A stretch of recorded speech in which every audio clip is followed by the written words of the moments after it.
না, আলহামদুলিল্লাহ খুশি, যতটুকু হয়েছে আলহামদুলিল্লাহ। শ্রীলঙ্কার বিপক্ষে প্রথম টেস্টে জয় না এলেও ড্র ম্যাচেও বাংলাদেশ পেয়েছে এক বড় আশার আলো। ব্যাট হাতে দুর্দান্ত পারফরমেন্স দেখিয়েছেন অধিনায়ক নাজমুল হোসেন শান্ত। 2 ইনিংসেই করেছেন সেঞ্চুরি, যা তার আত্মবিশ্বাসে নতুন মাত্রা যোগ করেছে। ম্যাচ শেষে সংবাদ সম্মেলনে শান্ত বলেন, সমালোচনা তো থাকবেই, তবে আমি সেসব নিয়ে ভাবি না। একজন ক্রিকেটার হিসেবে প্রতিদিন কিভাবে দলের জন্য সেরা পারফরমেন্স দিতে পারি সেটাই আমার মূল লক্ষ্য। আমার ওয়ার্ক এথিক্স, পরিশ্রম আর মনোভাব ঠিক আছে কিনা সেগুলোই আমার কাছে গুরুত্বপূর্ণ। প্রশংসা না পাওয়া নিয়ে শান্তর দারুণ এক দৃষ্টিভঙ্গি। তিনি বলেন, কে আমাকে নিয়ে ভালো বলল, কে খারাপ বলল, এসব ভাবলে চলবে না।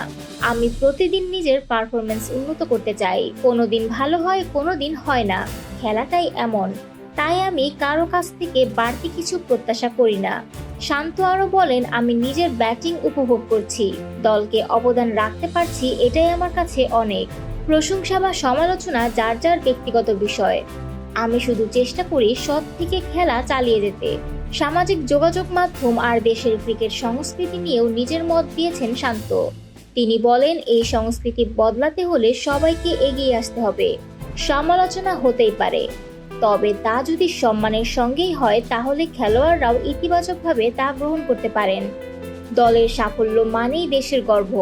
শান্ত চান সবাই যেন নিজেদের জায়গা থেকে দলকে সম্মান দেয়, গঠনমূলক কথা বলে এবং একটা পজিটিভ কালচার গড়ে তোলে।